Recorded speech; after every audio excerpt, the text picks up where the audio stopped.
pagsilbihan mo ang asawa ko o lumayas ka sa bahay na ito. Iyan ang masakit na sigaw ng sarili kong anak na si Maria.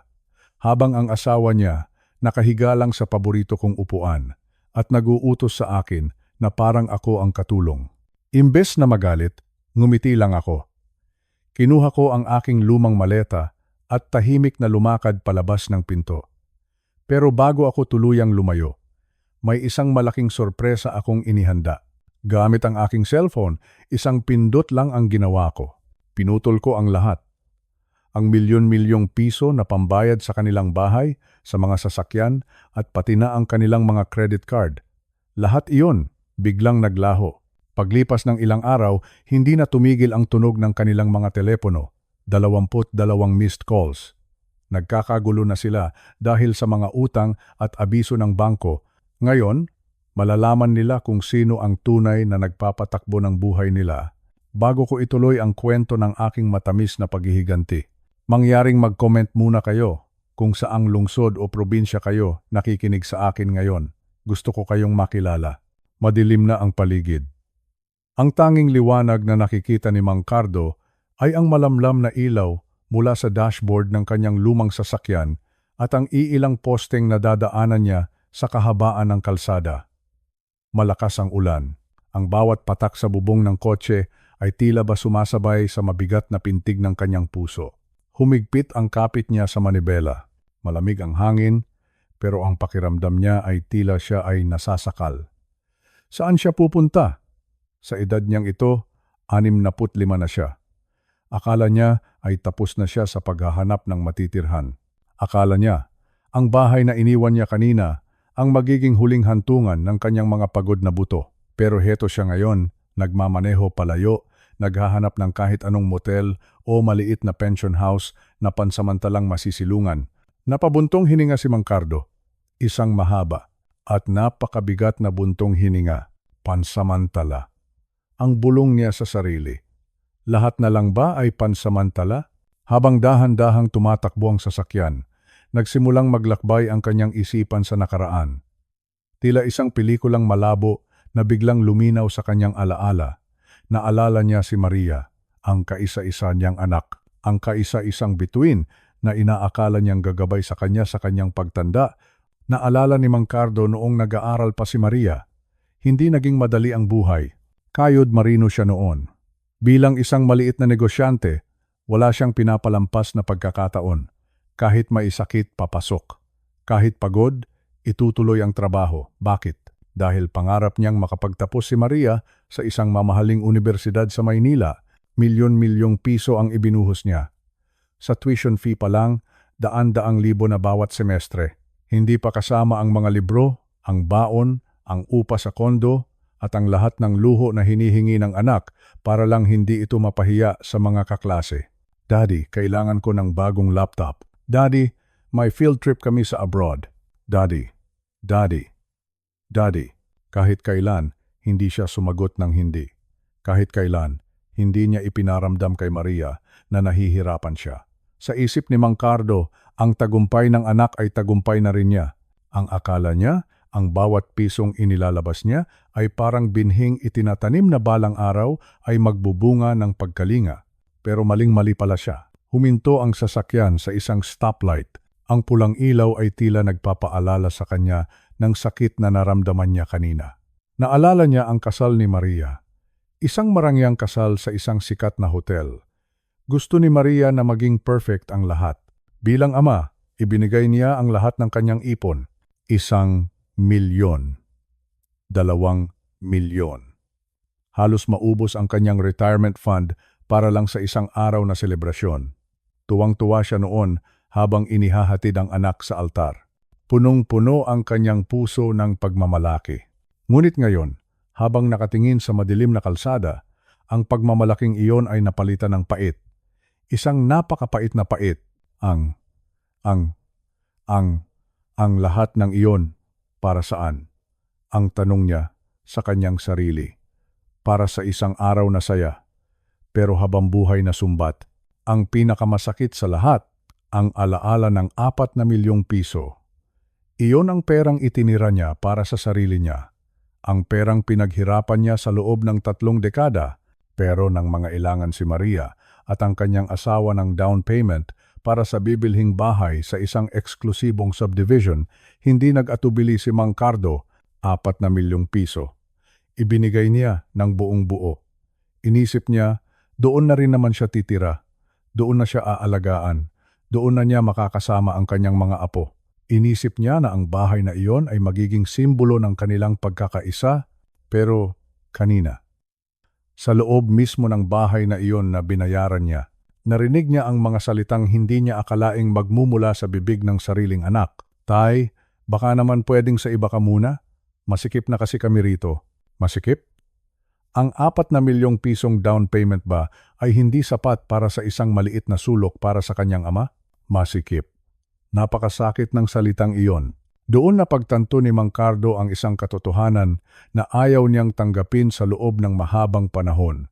Ang pagmamahal na ibinigay niya, ang mga sakripisyong ginawa niya, ay walang halaga sa mga taong tinitingnan na lamang siya bilang isang pabigat. Ang paggalang na inaasahan niyang kapalit ng kanyang paghihirap ay naglaho na parang usok. 4 na milyon ang mahinang sambit ni Mang Cardo. 4 na milyong pisong down payment, pero kahit isang maliit na silid, wala akong pwesto. Nagsimulang uminit ang kanyang mga mata. Pilit niyang pinipigilan ang pagtulo ng luha. Ayaw niyang umiyak. Ayaw niyang magmukhang kaawa-awa. Kahit na ang totoo ay wala siyang matuluyan sa gabing ito. Nakakita siya ng isang maliit na karatula sa gilid ng kalsada. Pension house, 100 pesos per night. Isang simpleng lugar. Hindi marangya. Malayong malyo sa bahay na binayaran niya. Pero sa pagkakataong ito, iyon ang tanging lugar na tatanggap sa kanya nang walang sumbat. Iyon ang tanging lugar na hindi magsasabi sa kanya na masikip na kami. Ipinasok niya ang sasakyan sa maliit na parking lot. Patay na ang makina. Pero nanatili siyang nakaupo sa loob, nakikinig sa tunog ng ulan. Pinagmamasdan ang kanyang mga kamay na kulubot na at nangangatog sa lamig. Ang mga kamay na ito ang nagtrabaho ng husto. Ang mga kamay na ito ang nag-abot ng milyong-milyong piso para sa kinabukasan ng kanyang anak. At ngayon, ang mga kamay na ito ay walang hawak kundi ang susi ng isang lumang kotse at ang mapait na alaala ng isang amang kinalimutan. Sige na, Cardo, pabulong niyang sabi sa kanyang sarili. Baba na, harapin mo ang gabi. Dahan-dahan niyang binuksan ang pinto ng kotse. Ang malamig na hangin at ulan ay agad humampas sa kanyang mukha. Tila ba hinuhugasan nito ang kanyang mga luhang hindi na niya napigilang bumuhos. Sa gitna ng dilim, sa harap ng isang hamak na pension house, doon nagsimulang tanggapin ni Mang Cardo ang katotohanan.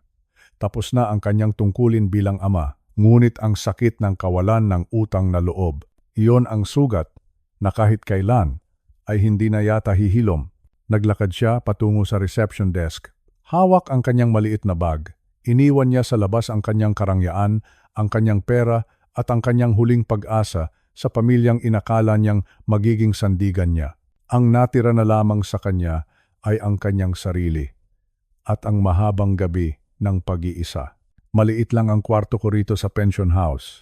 Isang kama, isang silya at isang maliit na lamesa sa tabi ng bintana. Kumpara sa malaking bahay ko sa Quezon City, masasabing masikip ito.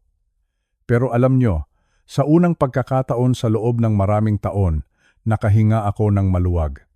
Walang sumisigaw, walang naguutos, walang amoy ng alak na nagmumula sa sala.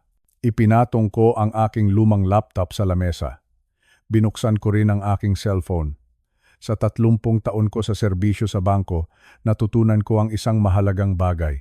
Ang mundo ay umiikot sa mga numero at dokumento. Kung wala kang hawak na papel, wala kang boses. Noon, ang tingin sa akin ni Maria at ng asawa niyang si Ricardo ay isang matandang luma na ang kaisipan. Isang lolo na palamuti na lang sa bahay. Isang ATM na palaging naglalabas ng pera pero walang karapatang magsalita.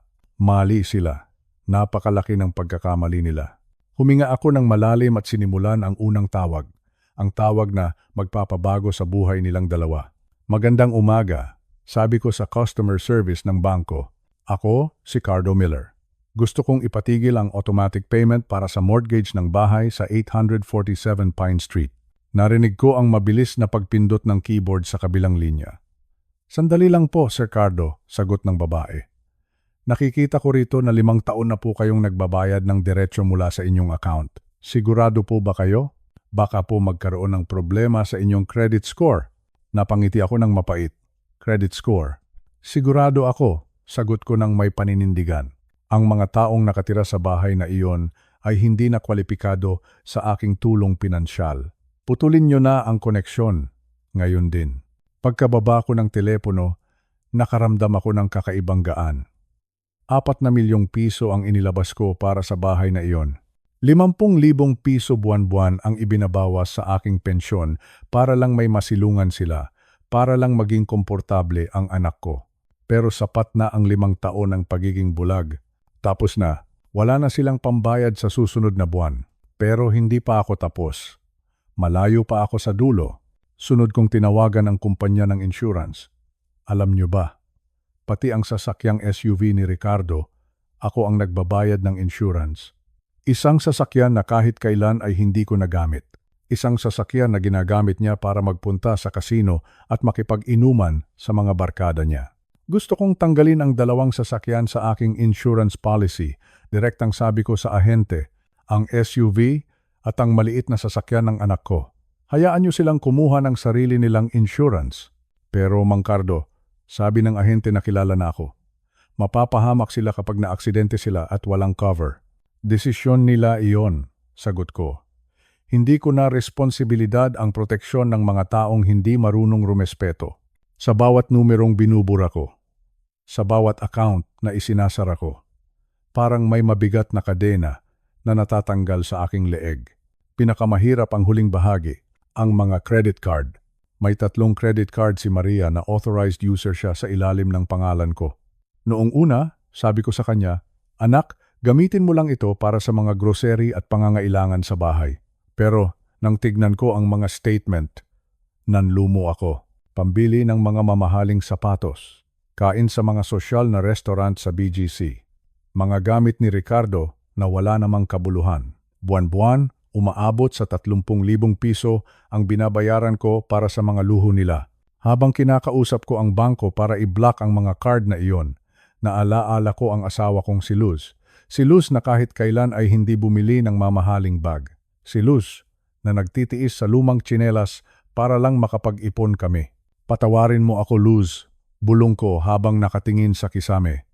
Masyado ko silang nadehado, masyado ko silang napagbigayan.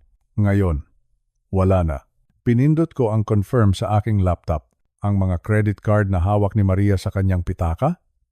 Ngayon ay mga piraso na lang ng plastic na walang silbi. Kapag sinubukan niyang mag-swipe sa mall mamaya, makikita niya ang salitang declined, tinanggihan. Ganyan ang pakiramdam ko noong sinigawan nila ako. Tinanggihan ang aking pagkatao. Tinanggihan ang aking dignidad. Ngayon, mararamdaman nila ang hirap ng walang sandigan. Tumingin ako sa labas ng bintana ng motel. Maulap ang langit, parang nagbabadya ang ulan. Alam kong sa mga sandaling ito, wala pa silang kaalam-alam. Siguro si Ricardo ay nakahiga pa rin sa paborito kong upuan. Siguro si Maria ay nagpaplano na kung anong bibilhin para sa hapunan gamit ang pera ko. Maghintay lang kayo. Sa loob ng 48 oras, darating ang mga sulat, darating ang mga tawag mula sa bangko, darating ang katotohanan na ang kanilang ATM ay sarado na habambuhay.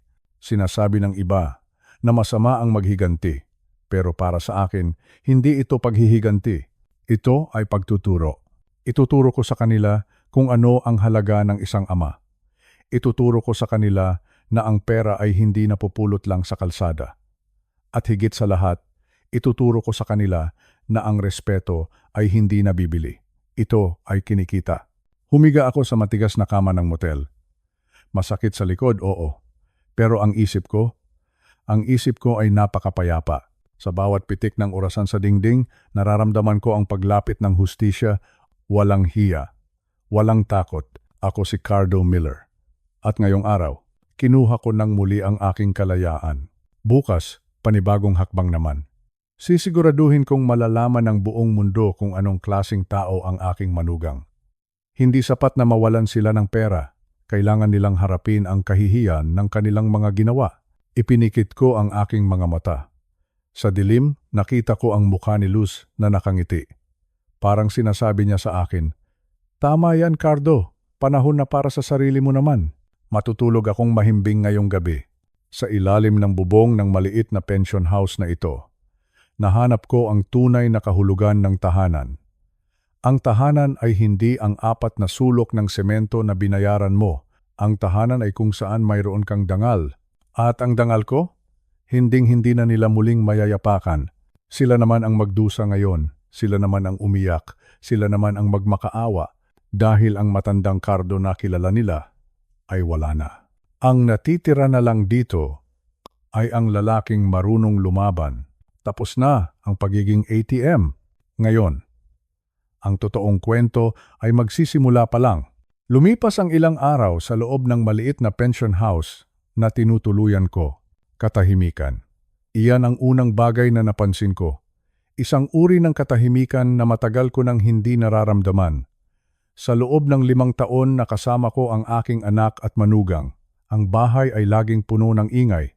Ingay ng telebisyon na nakasagad ang volume, ingay ng mga reklamo ni Ricardo, ingay ng mga utos na parang wala ng katapusan. Pero dito, sa maliit na kwartong ito, payapa ang isip ko. Nagtimpla ako ng kape, isang mainit na kape na hinaluan ko ng konting asukal. Habang pinagmamasdan ko ang usok na lumalabas sa tasa, napatingin ako sa aking cellphone na nakapatong sa lamesa. Umuugong ito, kanina pa. Hindi ko binubuksan, hindi ko sinasagot, pero nakikita ko ang mga numero sa screen. 22 missed calls. 22. Isang numero na nagsasabi sa akin na ang kabilang panig ay nagsisimula na sa kanilang pagguho. Alam nyo, sa loob ng 30 taon ko sa bangko, natutunan ko ang amoy ng takot. Ang takot ng mga taong hindi alam kung saan kukuha ng pambayad. Ang takot ng mga taong nasanay na may sumasalo sa kanila. At biglang nawala ang sasalo. Binasa ko ang isang text message mula kay Maria. Ang sabi niya, "Tay, parang awa mo na." Tumawag ang bangko. 50,000 piso ang kailangan naming bayaran bago matapos ang linggong ito. Kung hindi, kukunin nila ang bahay. Nasaan ka ba? 50,000 piso. Iyan ang halaga ng kanilang katahimikan. Iyan ang halaga na buwan-buwan kong binubunot sa aking SSS pension at sa aking mga ipon. Para sa kanila, ang perang iyon ay parang tubig na lumalabas lang sa gripo. Pero para sa akin, bawat sentimo niyon ay dugo at pawis ng 30 taon na paglilingkod. Naisip ko, kung naging mabuti ba akong ama, pinabayaan ko ba sila? O baka naman masyado ko silang pinalayaw? Sabi nga ng asawa kong si Luz noong nabubuhay pa siya, "Cardo, huwag mong ibigay ang lahat. Turuan mo silang tumayo sa sariling paa." Ngayon, naiintindihan ko na ang sinasabi niya. Ang pagmamahal na walang ranhon o limitasyon ay hindi pagmamahal. Ito ay paggawa ng mga taong walang kwenta. Habang iniinom ko ang aking kape, nakarinig ako ng malakas na kalabog sa pinto ng aking kwarto. Hindi iyon katok. Kalabog iyon. Isang marahas na paghampas ng kamay sa kahoy. Dahan-dahan akong tumayo. Hindi ako nagmadali. Alam ko na kung sino ang nandoon. Binuksan ko ang pinto ng may dahan-dahan. Doon sila, si Maria at si Ricardo. Sira-sira ang ayos ni Maria. Ang kanyang buhok na laging maayos ay gulo-gulo ngayon. Ang kanyang mga mata ay mapula, halatang galing sa matinding pag-iyak. At si Ricardo, ang aking manugang. Ang kanyang mukha ay kulay ube sa tindi ng galit. Ang kanyang mga kamao ay nakakuyom. "Bakit mo ginagawa ito sa amin, Tay?" Iyon ang unang salitang lumabas sa bibig ni Maria. Ang boses niya ay nanginginig. "Gusto mo ba kaming matulog sa kalsada? Gusto mo ba kaming magutom?" Tinignan ko siya ng diretso sa mga mata. Walang emosyon, walang galit. "Pinili niyo ang daan na ito, Maria." Mahinahon kong sagot. "Sinabi niyo sa akin na lumayas ako. Sinunod ko lang ang gusto niyo." Dito na sumingit si Ricardo. Humakbang siya palapit sa akin. Sinubukan niyang gamitin ang kanyang taas para takutin ako. "Nababaliw ka na ba? Matanda ka?" "Mang Cardo, isip-isipin mo ang ginagawa mo. Isang tawag mo lang sa bangko, maaayos ito. Bakit mo kami pinahihirapan? Baliw?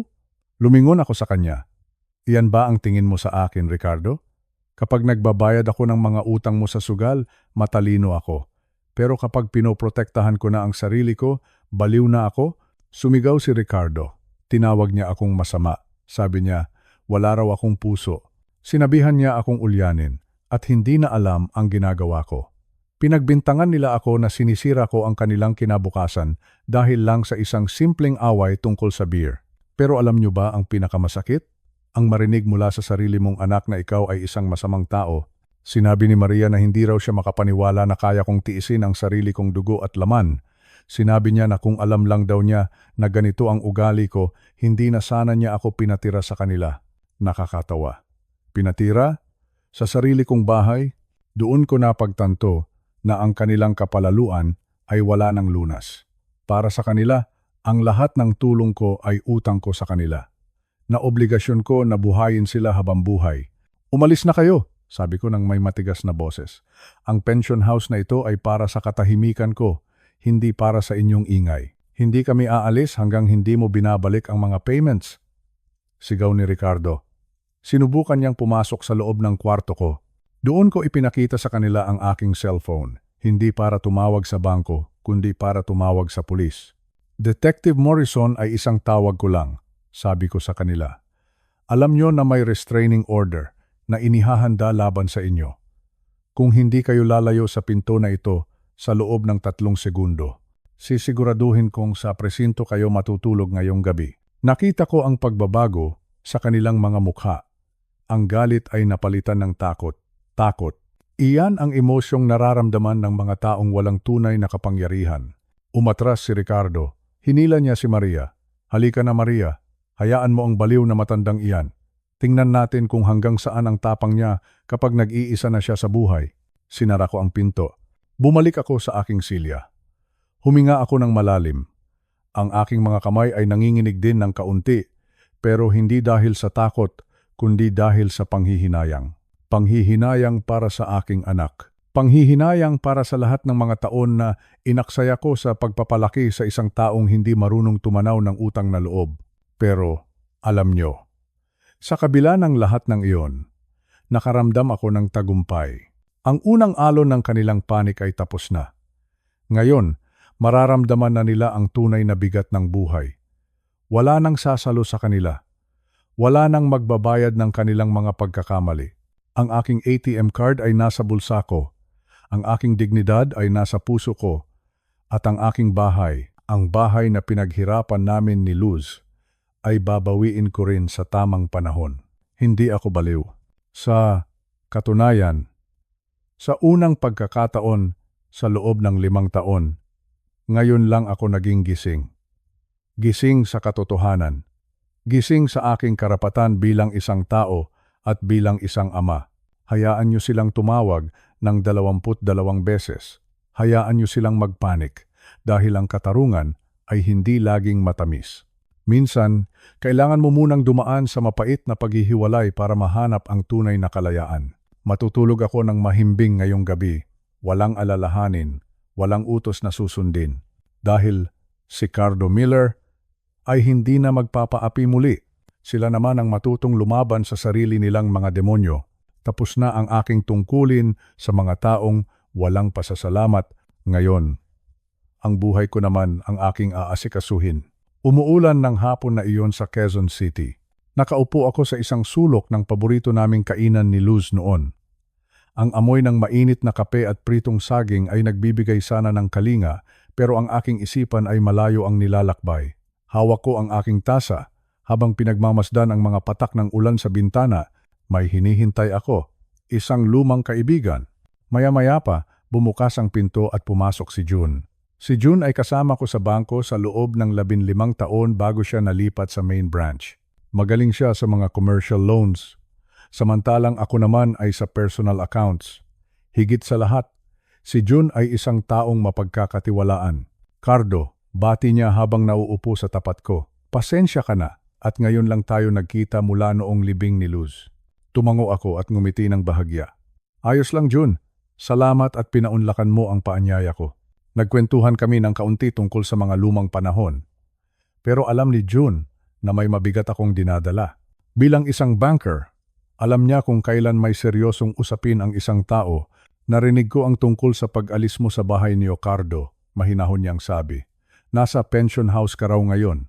Ano bang nangyayari? Huminga ako ng malalim. Gusto ko lang malaman ang totoo, June. Ang aking manugang na si Ricardo. May alam ka ba tungkol sa mga transaksyon niya? Dito nagbago ang ekspresyon ni June. Mukhang mayroon siyang alam na matagal na niyang gustong sabihin pero nag-aalinlangan lang siya. Ibinaba niya ang kanyang tasa at tumingin sa akin ng diretso. Cardo, simula niya. Mabuti at nagtanong ka. Dahil kung hindi, baka hindi ko mapatawad ang sarili ko. Dahan-dahan niyang inilabas ang isang folder mula sa kanyang bag. Noong nakaraang Enero, pumunta si Ricardo sa branch namin. Gusto niyang kumuha ng home equity loan sa bahay mo. 2 milyong piso, Cardo. 2 milyong piso ang gusto niyang hiramin. Parang huminto ang tibay ng puso ko sa narinig ko. 2 milyong piso, gamit ang bahay ko? Oo, sagot ni June. Ang sabi niya, sa kanya raw ang property.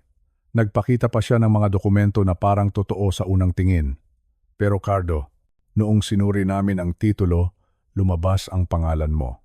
Walang ibang pangalan, kundi Cardo Miller. Nanginginig ang aking mga kamay habang nakikinig. Anong ginawa niyo? Siyempre, tinanggihan namin ang application, sabi ni June. Pero may mas matindi pa rito, ang pirma mo sa mga papeles. Peke, Cardo. Sinubukan niyang palsipikahin ang pirma mo para makuha ang pera nang hindi mo nalalaman. Traidor. Ang salitang iyon ay paulit-ulit na umuukit sa aking utak. Ang lalaking pinatira ko sa aking bahay, ang lalaking pinapakain ko, ang lalaking pinagtatanggol ko paminsan kay Maria, ay binalak akong nakawan sa harap-harapan. Bakit, June? Tanong ko sa mahinang boses. Para saan ang pera? Sabi ni Maria. Kailangan daw nila ng budget para sa bahay. Umiling si June. Hindi para sa bahay ang pera, Cardo. Ayon sa aking impormasyon at pati na rin sa mga balita sa komunidad ng mga bankers, si Ricardo ay nalulunod sa utang sa sugal. Nakikita siya gabi-gabi sa mga kasino sa Pasay. Ang balita ko, mahigit 1 milyong piso na ang utang niya sa iba't ibang tao. 1 milyong piso. Kaya pala ganoon na lang ang galit niya noong ihinto ko ang mga bayad sa credit card. Kaya pala nagmamatigas siya na ako ang magsilbi sa kanya. Gusto niyang ipakita na siya ang may kapangyarihan sa bahay habang dahan-dahan niyang ninanakaw ang aking kinabukasan, ang ultimatum na ibinigay nila sa akin noong nakaraang Sabado. Tungkol lang ba talaga iyon sa isang bote ng beer? Hindi. Ngayon, malinaw na ang lahat. Plano nilang itulak ako sa gilid. Gusto nilang mawalan ako ng saysay sa sarili kong tahanan hanggang sa makuha nila ang lahat ng ari-arian ko. Ang beer ay isang pagsubok lang, isang paraan para makita kung hanggang saan ang kayang kong tiisin. Cardo, mag-iingat ka, paalala ni June. Ang taong desperado dahil sa sugal ay kayang gawin ang lahat. Huwag kang magpapadala sa emosyon. Nagpasalamat ako kay June at lumabas na ng kainan. Patuloy pa rin ang ulan. Pero sa pagkakataong ito, hindi na lungkot ang nararamdaman ko. Galit. Isang matinding galit na may kasamang linaw ng isip. Habang naglalakad ako pabalik sa aking sasakyan, naalaala ko ang lahat ng mga gabi na nagpuyat ako sa trabaho para lang mabigyan si Maria ng magandang buhay. Naalaala ko ang bawat sakripisyo ko para lang maging komportable ang kanilang pagsasama. At ito ang kapalit? Ang pagnanakaw sa akin? Ang pagpepeke ng aking pirma? Hindi ito simpleng kawalan ng galang. Ito ay isang krimen. Ito ay isang pagtataksil na hindi ko kayang palampasin. Bumalik ako sa aking kwarto sa pension house at binuksan ang aking laptop. Gumawa ako ng isang bagong file. Pinangalanan ko itong Ebidensya Laban kay Ricardo. Isinulat ko ang lahat ng sinabi ni June. Isinulat ko ang petsa, ang halaga at ang tangkang pagnanakaw. Ngayon, hindi na lang pera ang pinag-uusapan dito. Dignidad na ang nakataya. Akala ni Ricardo ay matanda na ako at mahina na ang isip. Akala niya ay kaya niya akong paikutin dahil mahal ko ang aking anak. Pero nakalimutan niya ang isang bagay. Ako ay isang banker sa loob ng 30 taon. Marunong akong bumasa ng mga tao gaya ng pagbasa ko sa mga balance sheets.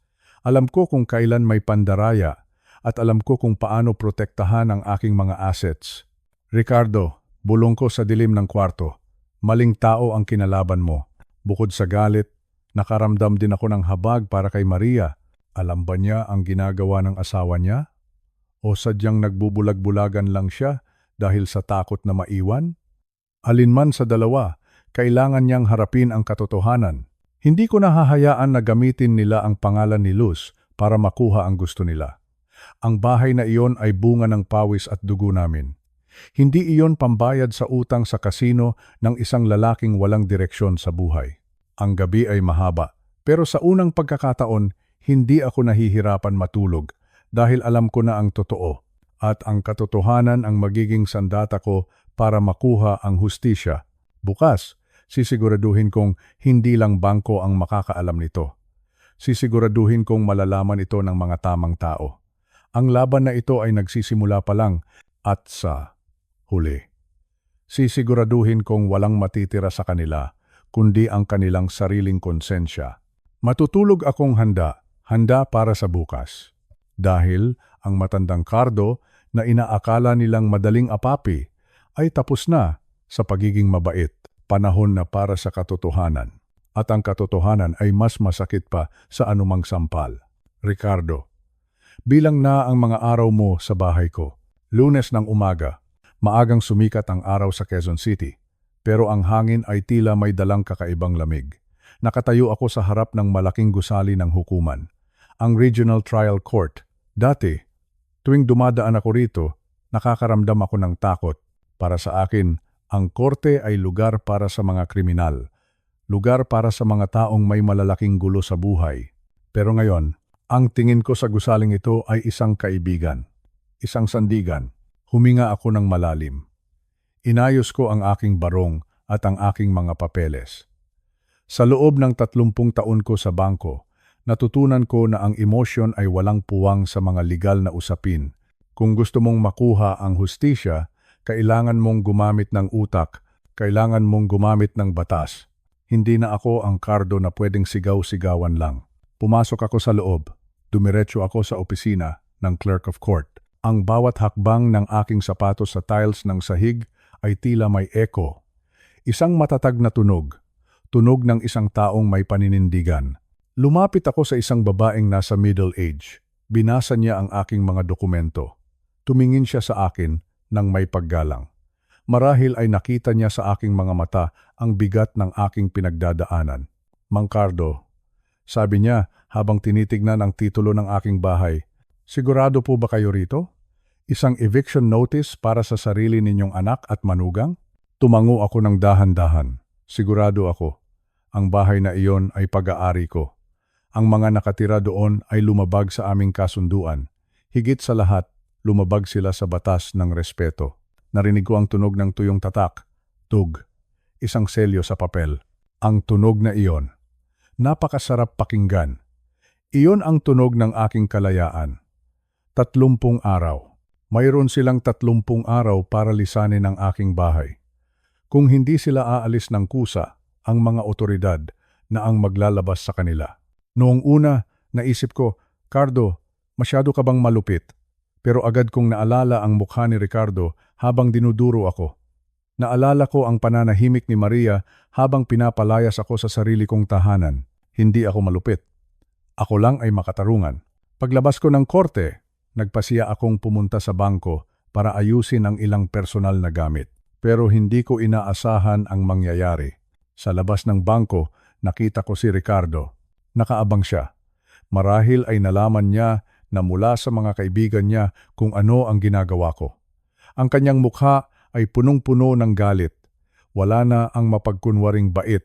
Ang nakita ko ay ang tunay na halimaw na nagtatago sa likod ng kanyang mga ngiti. Mang Cardo, sigaw niya. Ang kanyang boses ay narinig ng mga taong dumadaan. Nababaliw ka na ba talaga?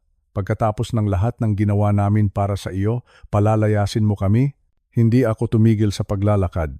Pero hinawakan niya ang aking braso, mahigpit, masyadong mahigpit. Bitawan mo ako, Ricardo, mahinahon kong sabi. Nasa pampublikong lugar tayo.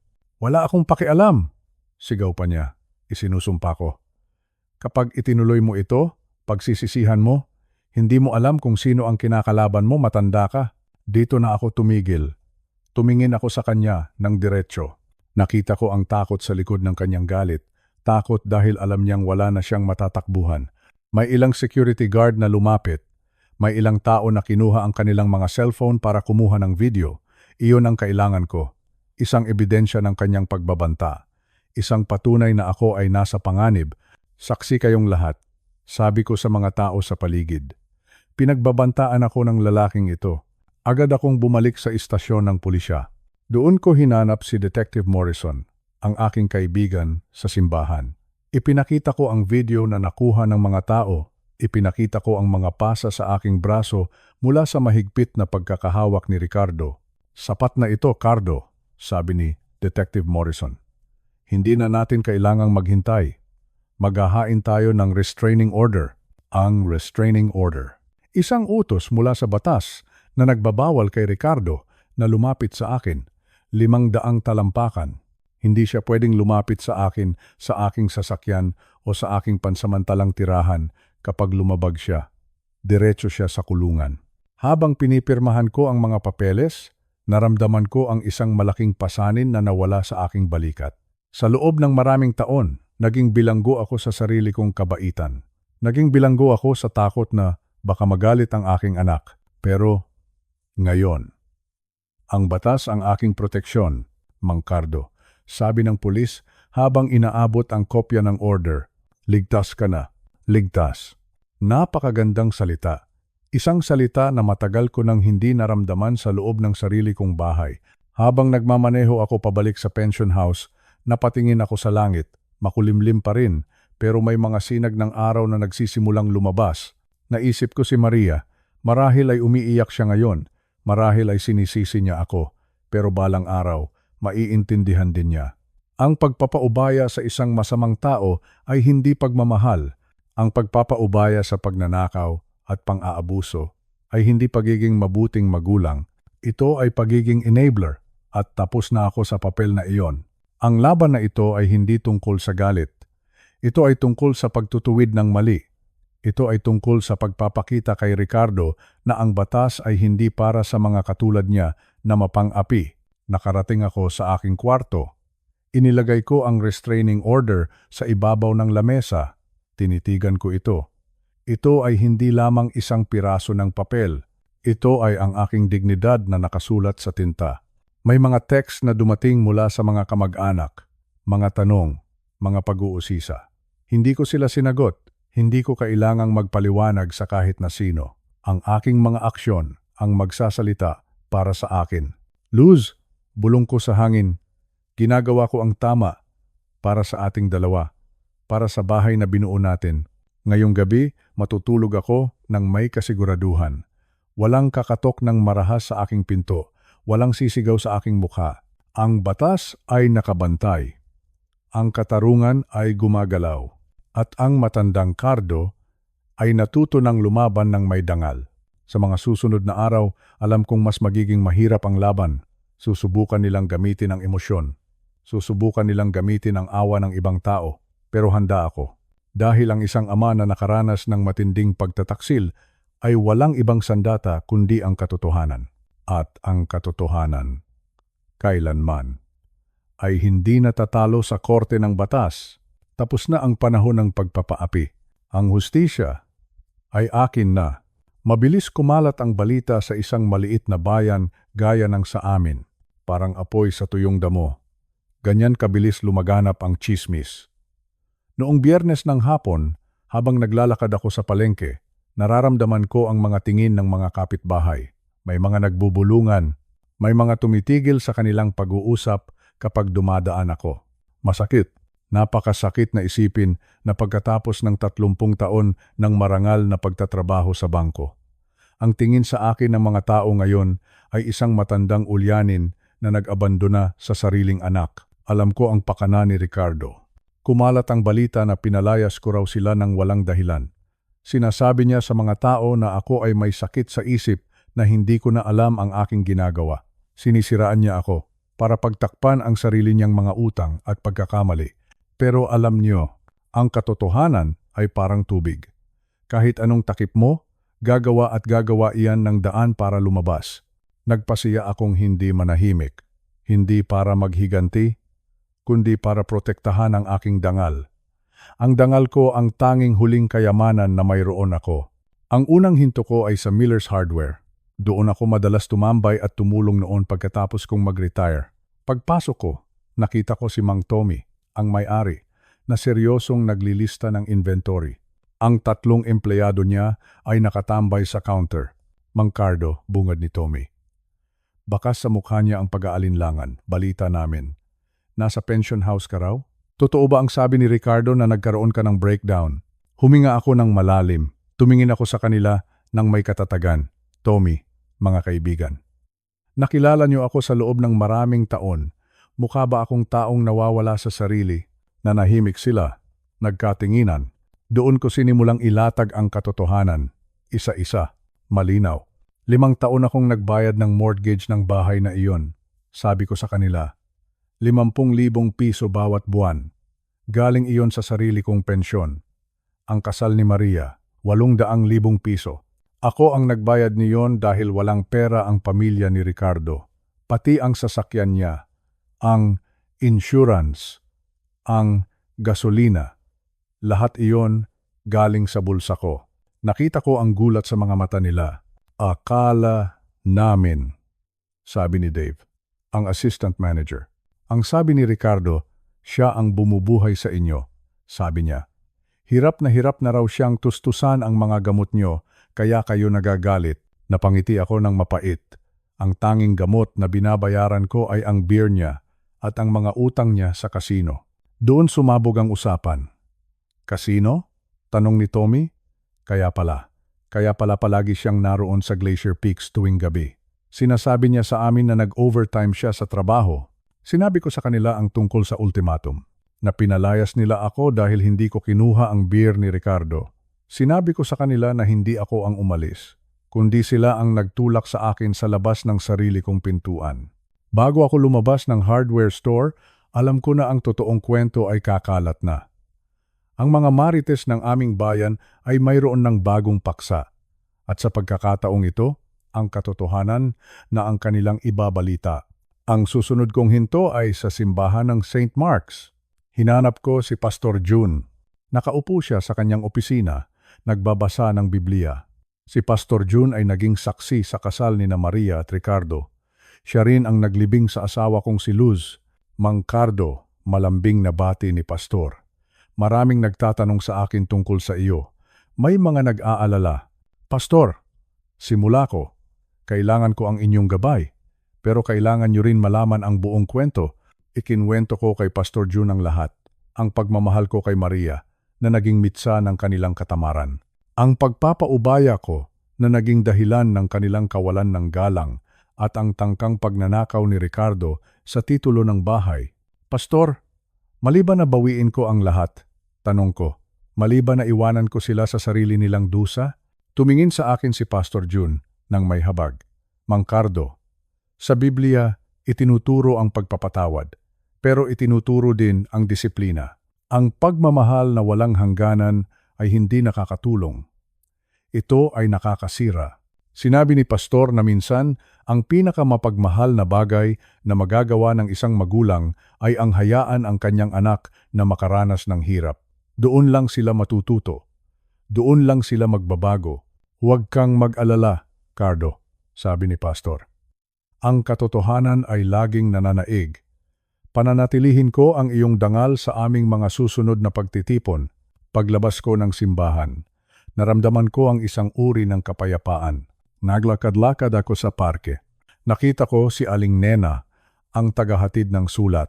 Dati, iniiwasan niya ang tingin ko, pero ngayon, lumapit siya. Mang Cardo, bulong niya. Narinig ko ang tungkol sa nangyari sa hardware store kanina.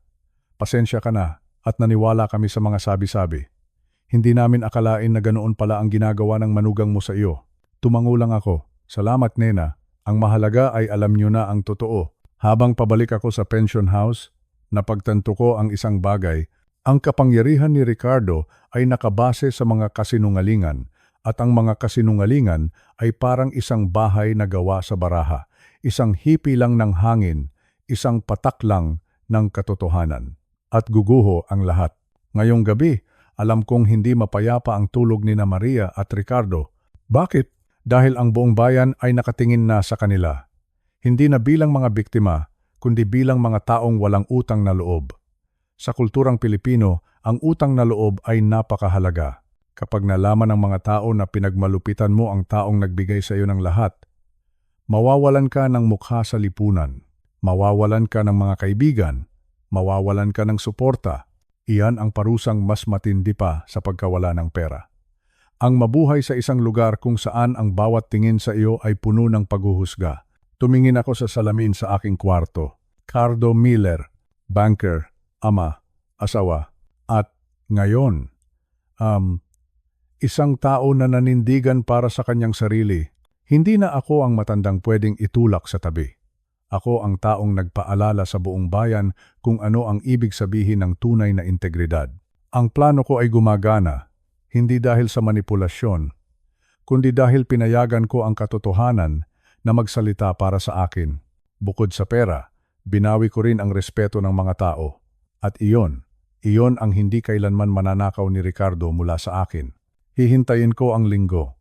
Sa araw ng pagsamba, doon ko tatapusin ang laban na ito. Doon ko haharapin ang aking anak sa harap ng Diyos at ng tao, para sa dangal, para kay Luz, at para sa aking sarili. Ang gabi ay tahimik, at ang puso ko ay handa. Tulog na, Cardo.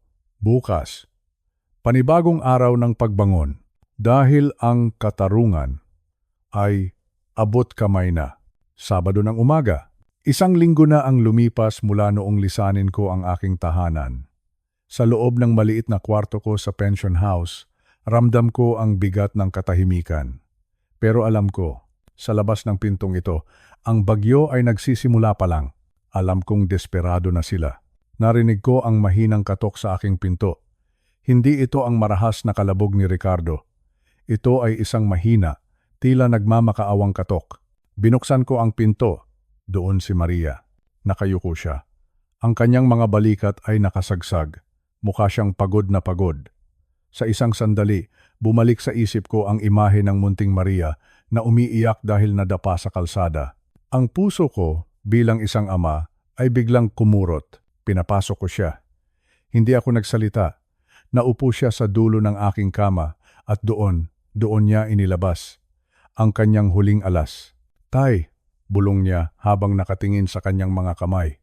Buntis ako, buntis.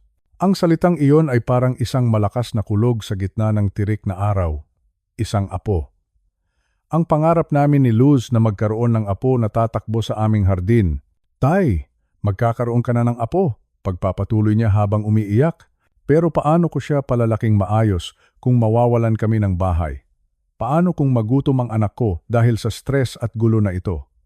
Sabi ng doktor, maselan ang lagay ko. Baka mawala ang baby dahil sa sobrang pag-aalala.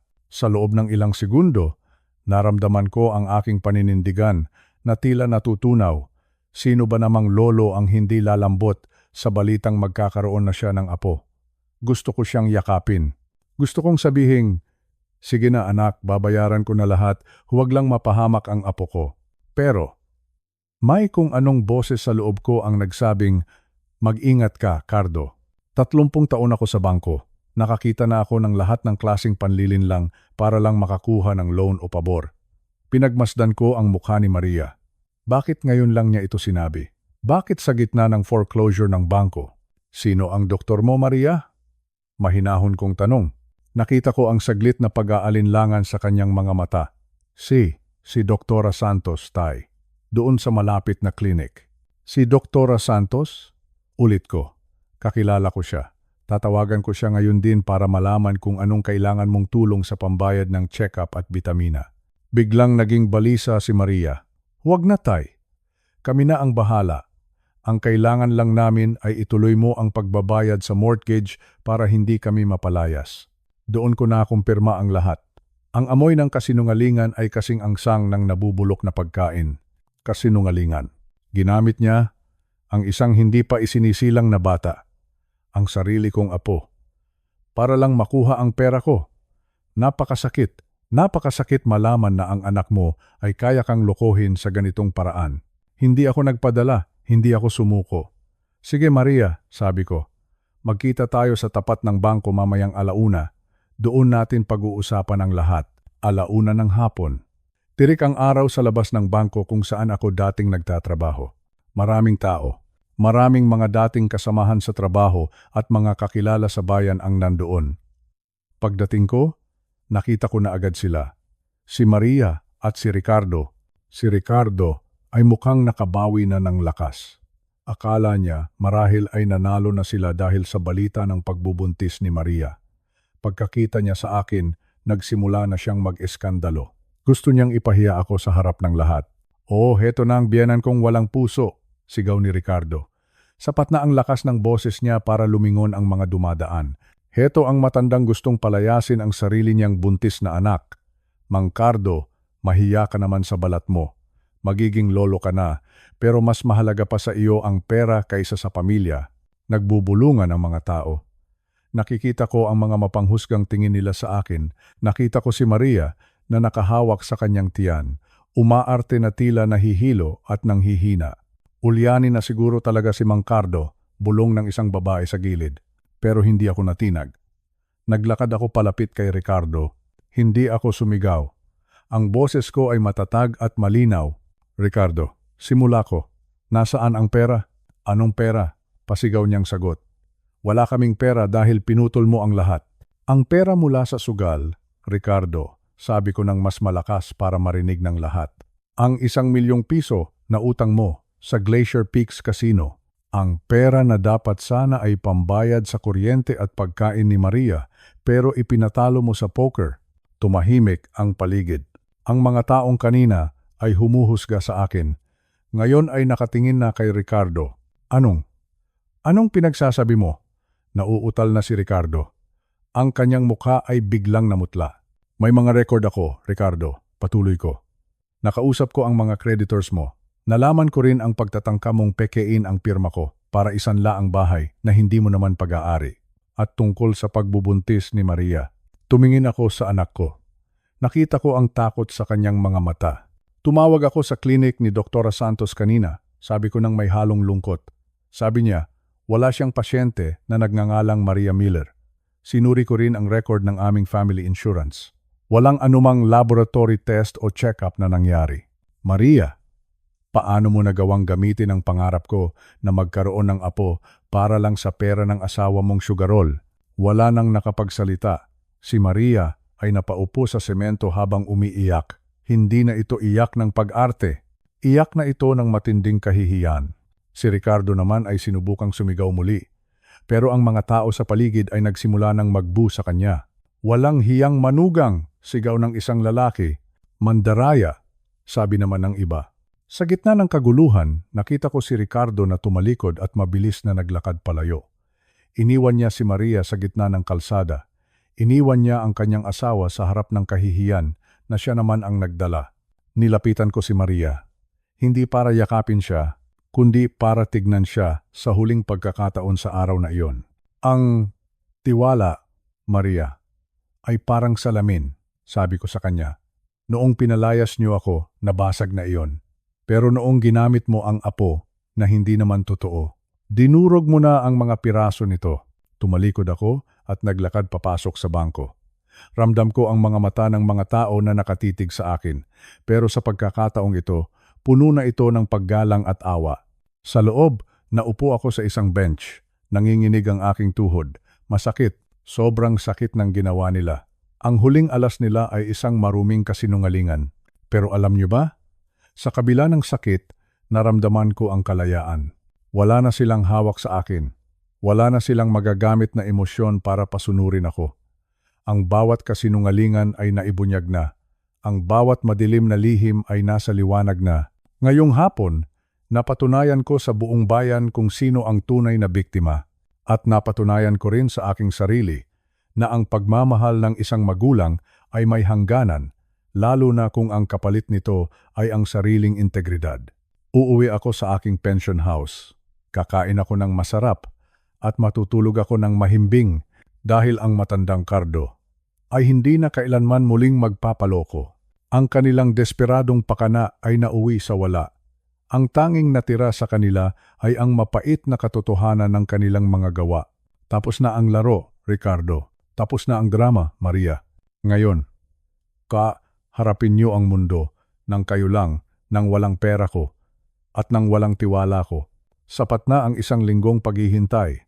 Ang hustisya ay nagsisimula na. Linggo ng umaga.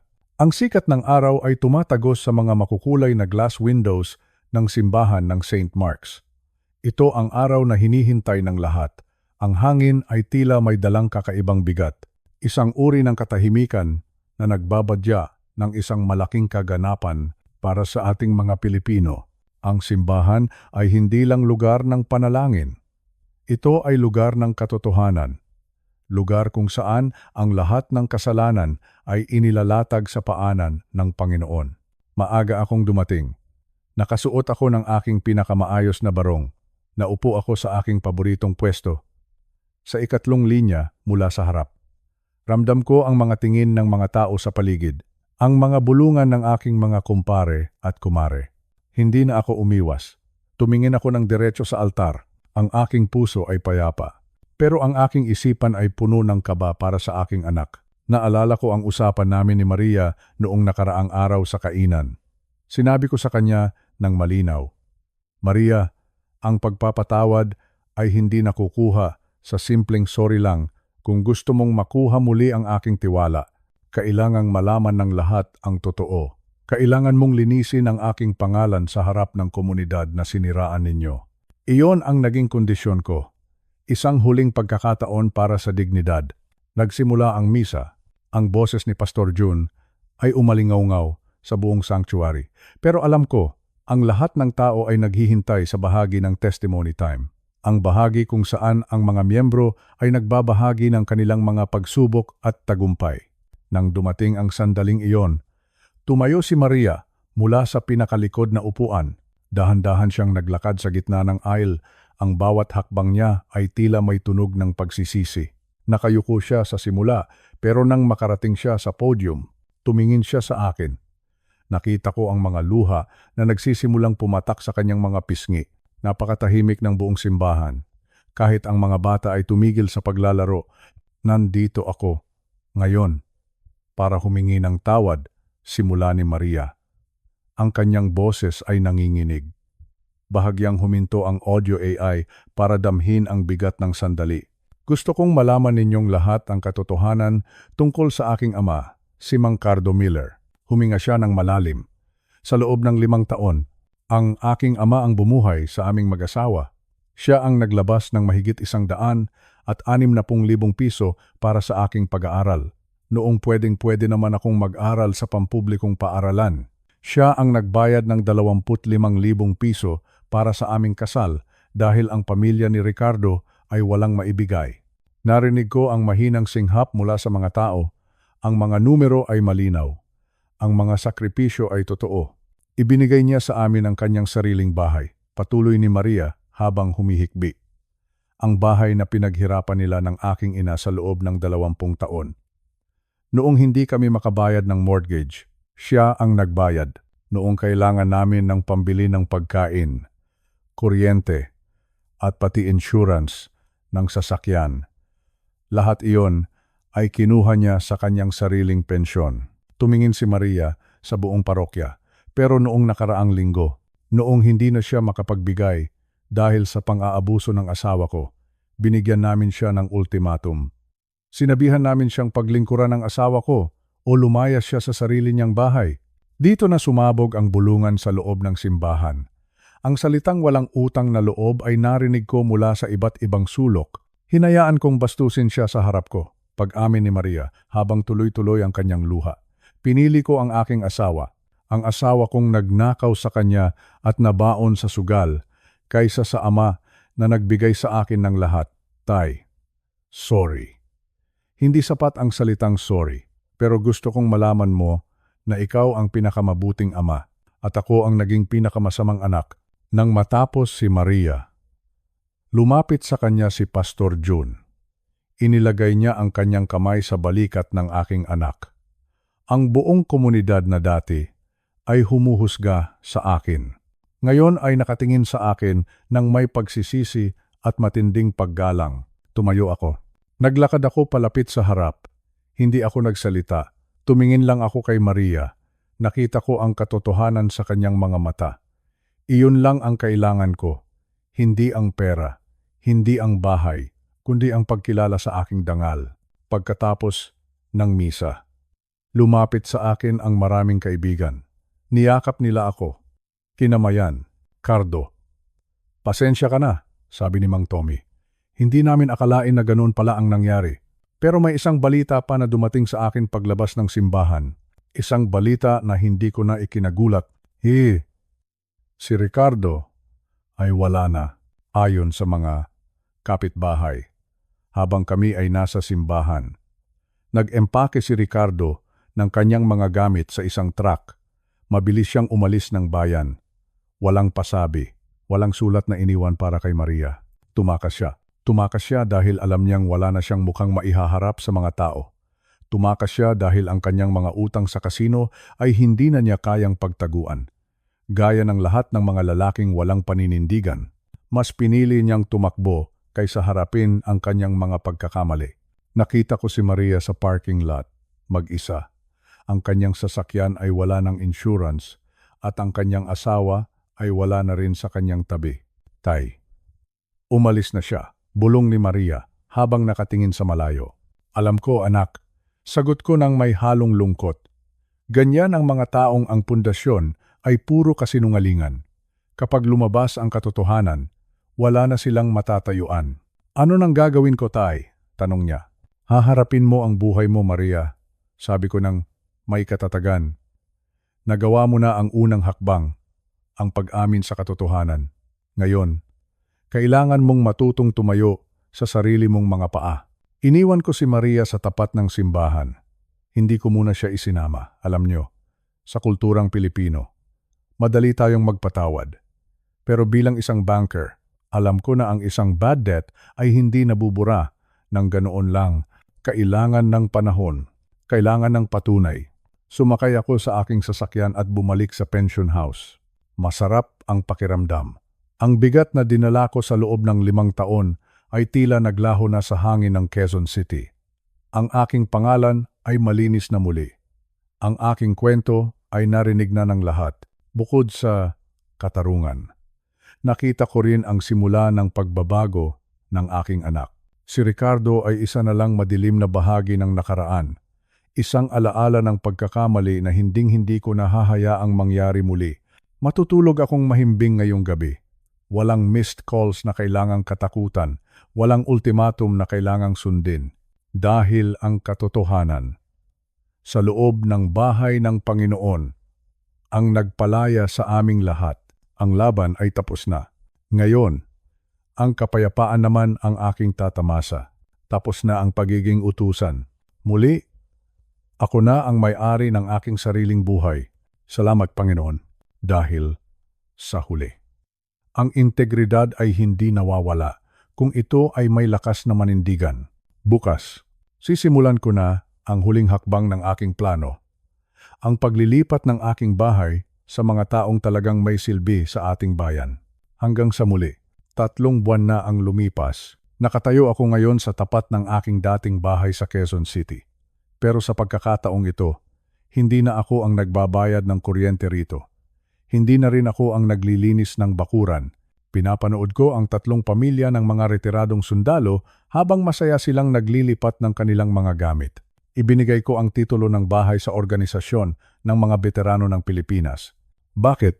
Dahil ang mga taong ito ay alam ang tunay na kahulugan ng serbisyo at sakripisyo, mas nararapat silang tumira sa isang tahanang binuo mula sa dangal, kaysa sa mga taong walang ibang alam kundi ang humingi at mang-abuso. Ang aking bagong buhay naman ay narito na sa tapat ng lawa, isang maliit na cabin sa probinsya.